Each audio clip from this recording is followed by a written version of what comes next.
आज का हमारा नया सब्जेक्ट है भारतीय नागरिक सुरक्षा संहिता 2023। अब जैसे सभी आप सभी को पता है कि ये जो BNSS है इसने इस सब्जेक्ट ने CRPC को रिप्लेस किया है। इसमें टोटल 39 चैप्टर हैं और टोटल सेक्शन है 511। तो आज हम करेंगे chapter 2 constitution of the criminal codes and the officers. ये जो चैप्टर है ना हमें ये बताता है कि जो क्रिमिनल कोड्स होंगे और जो उनके ऑफिसर्स होंगे उनको कैसे अपॉइंट करते हैं, उनकी क्या पावर होती है, कैसे उसका सारा रूल और रेगुलेशन कोड्स चलते हैं, हम आज ये पढ़ेंगे। तो सबसे पहले हमारा आता है section 6।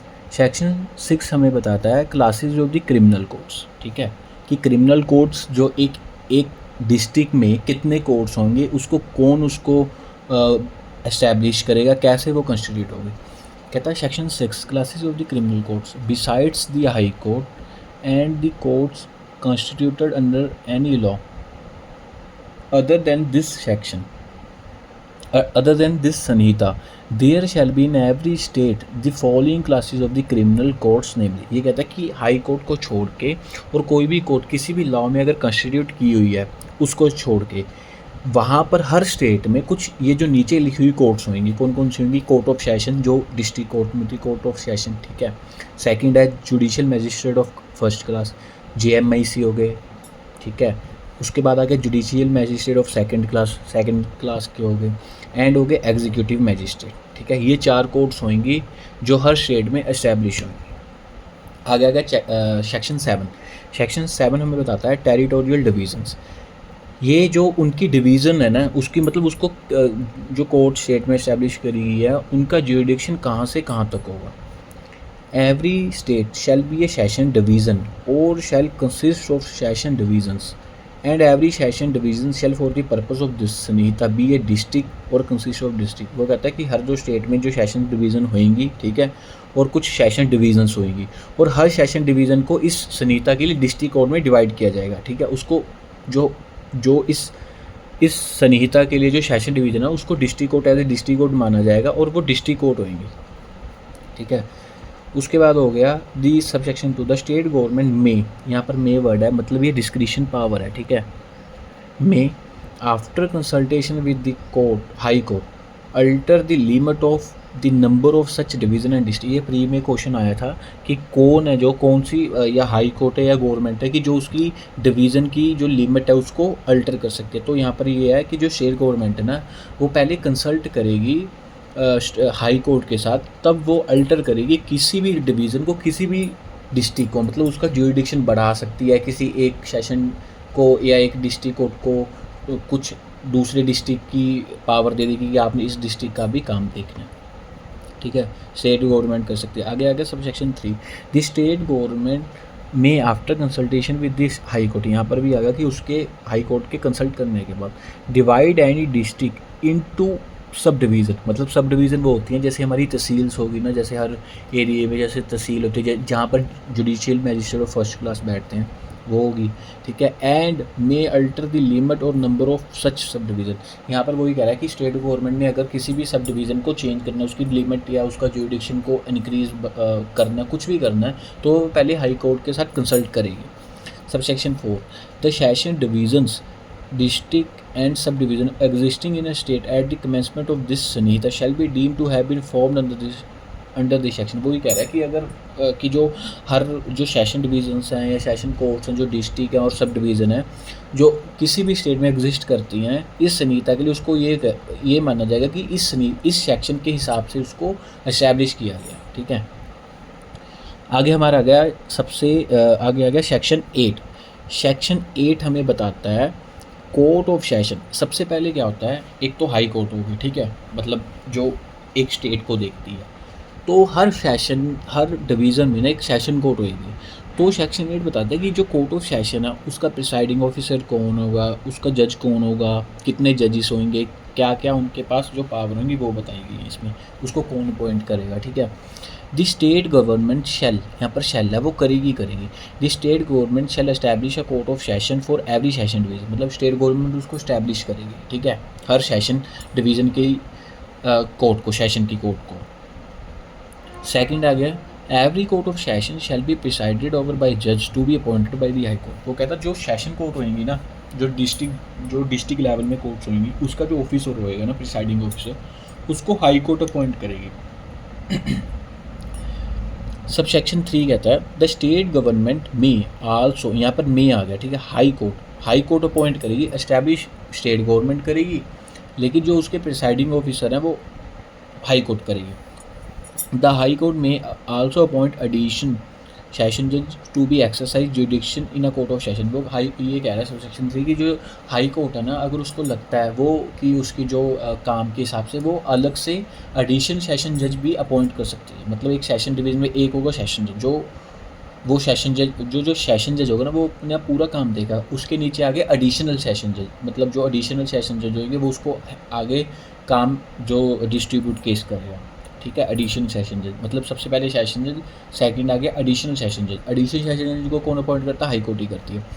Sub section 4 the session जज of one session division may be appointed by the high court to be also an additional session जज ऑफ अनदर डिवीज़न। वे वही बात आ गई, जो एक सेशन डिवीज़न होगा ना, एक सेशन डिवीज़न का मतलब एक सेशन कोर्ट होगा, सेशन जज होगा एक सेशन डिवीज़न का, सेशन कोर्ट का, उसको हाई कोर्ट अपॉइंट कर सकती है एज ए एडिशनल सेशन जज किसी भी अनदर डिवीज़न का। मतलब अगर वो एक कोर्ट का एक डिस्ट्रिक्ट कोर्ट में किसी एज ए सेशन जज है, ठीक है, तो वो जो हाई कोर्ट ना उसको दूसरे किसी डिस्ट्रिक्ट में एज ए एडिशनल सेशन जज अपॉइंट कर सकती है, ठीक है। एंड इन सच केस ही में sit for disposal of the case at such place or places in other division as the high court may direct. और वो जो उसकी जो सीटिंग होगी ना, वो हाई कोर्ट डायरेक्ट करेगी उसको कहाँ बैठना है, कैसे उसको अपना जो डिस्पोजल ऑफ केस करने हैं वो कैसे करना है। तो ये हमारा था सेक्शन 6।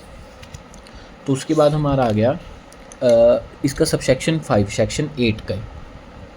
वो कहता है कि where the high court, where the office of the session जज इज़ वैकेंट, ठीक है। मतलब जहाँ जो सेशन जज है उसका या किसी भी कारण से उसका वहाँ उसका ऑफिस वैकेंट होगा, कोई भी वैकेंसी खाली होगी या किसी भी रीज़न से, ठीक है। तो वो कहता द हाई कोर्ट में, हाई कोर्ट यहाँ पर मे वर्ड यूज़ किया, मे, ठीक है। द हाई कोर्ट में make arrangement for the disposal of any urgent application which is or may be made or pending before such court of session by additional session judge, ठीक है। ये कहता है कि अगर सपोज करो कोई भी जो सेशन जज है उसकी सीट वैकेंट होगी किसी भी कारण से, जो हाई कोर्ट है ना, अगर कोई भी ऐसा वो अरेंजमेंट करेगी कि कोई भी अगर उसके जो सेशन कोर्ट के पास केस पेंडिंग था उसका डिस्पोजल कोई भी एडिशनल सेशन जज कर सकता है, ठीक है। ये हाई कोर्ट डायरेक्ट करेगी। और कहता और if there be no additional session, और जहाँ कोई भी एडिशनल सेशन जज नहीं है, by CJM chief judicial magistrate, ये हम आगे पढ़ेंगे कौन होती है CJM, ये बाय CJM। अगर एडिशनल सेशन जज वहाँ नहीं है तो वो चीफ जुडिशियल मैजिस्ट्रेट उस केस को हैंडल करेगा, उस केस की हियरिंग करेगा, उसको डिसाइड करेगा, ठीक है। अगर हाई कोर्ट डायरेक्ट करती है, ये हाई कोर्ट की डायरेक्शन पे होगा इन दी सेशन डिवीज़न, ठीक है। एंड एवरी सच जज और magistrate shall have jurisdiction to deal with any such application. And उन केस में जो सेशन जज, जो एडिशनल सेशन जज होगा और JMI जुडिशियल मैजिस्ट्रेट होगा या CJM होगा, मतलब जुडिशियल मैजिस्ट्रेट नहीं CJM होगा, उसके पास हर वो पावर होगी जो सेशन डिवीज़न के पास पावर थी उसको केस को डिसाइड करते हुए। तो ये था हमारा सब सेक्शन 5। हम आगे बढ़ते हैं, आगे हमारा sub section 6। The high court shall ये है sub section 6, yes. The court of session shall ordinarily hold its sitting in such at such place or places as the high court may by notification specific. मतलब जो session court की जो है वो high court बताएगी कहाँ पर उसकी सीट होगी, कहाँ पर वो इस्टेब्लिश होगी, ठीक है। मतलब कहाँ पर वो अपनी सारी जो ये केस है ये देखेंगे, सारे जो सेशन कोर्ट है स्पेसिफाई करेगी। But if any particular case the court of session is opinion that it will tend to the general convenience of the parties and the witness to hold it sitting at any other place in a session division, it may with the consent of the prosecution and the accused sit at that place for the disposal of the case और the examination of any witness और witnesses there. ये कह रहा है section 6, ये कह रहा है कि हाई कोर्ट बताएगी कि उनकी सीटिंग कहाँ होगी, लेकिन अगर सेशन जज को लगता है कि ये पार्टीज़ की कन्वीनियंस के लिए अगर हमने कहीं जाना पड़े, मतलब with the consent of prosecution and the accuse, तो वो वहाँ जाके उस केस को डिसाइड कर सकती है अपनी सेशन डिवीज़न में। ये सेशन डिवीज़न की पावर है, ठीक है।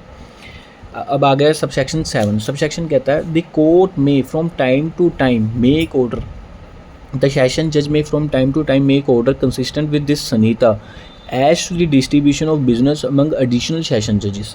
ये कहता है कि जो सेशन जज है ना, इस सनीता के हिसाब से वो अपने काम को डिस्ट्रीब्यूट कर सकता है एडिशनल जो सेशन जज है उनको, ठीक है।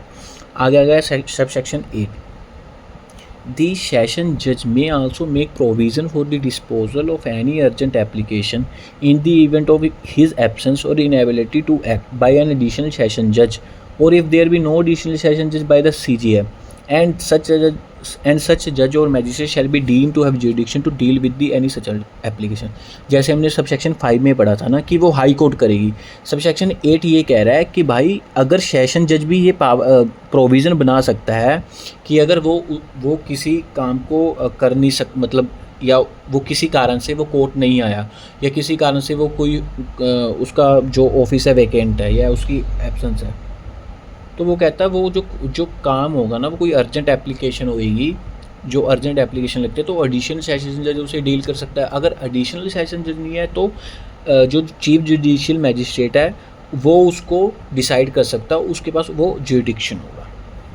आगे हमारी आगे एक्सप्लेनेशन कहता है for the purpose of this Sanhita appointment does not include the first appointment posting or promotion of a person by the government to any service or post in connection with the affairs of the union or of a state where under any law such appointment posting or promotion is required to be made by the government। ये कहता है कि explanation ये कहती है कि जो इस सनीता के लिए अपॉइंटमेंट है ना, for the purpose of this Sunita, सिर्फ इसके लिए, मतलब किसी और एक्ट के लिए नहीं।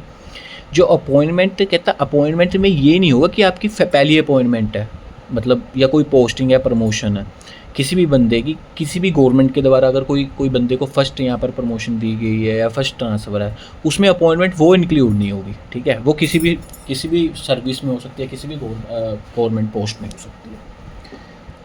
तो ये हमारे सेक्शन 8 था आज का। Thank you.